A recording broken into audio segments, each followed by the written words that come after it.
Guys, George and I are thoroughly excited because we finally get to talk about something that we both are very passionate about, and that is the NFL, because training camps have kicked off. And here I'm cutting Kevin off just to let all you assholes know college football starts August 29th.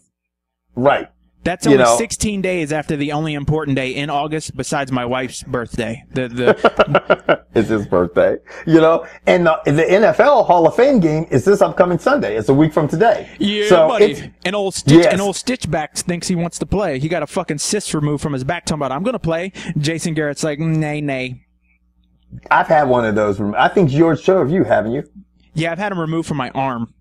I've had one removed from my back and stuff. Yeah, I mean, I could see that could be kind of fucked up trying to throw a ball off the stitches. You know what I mean? Because they have to do those internal stitches. So I don't know what Romo's thinking. I would just fucking chill out.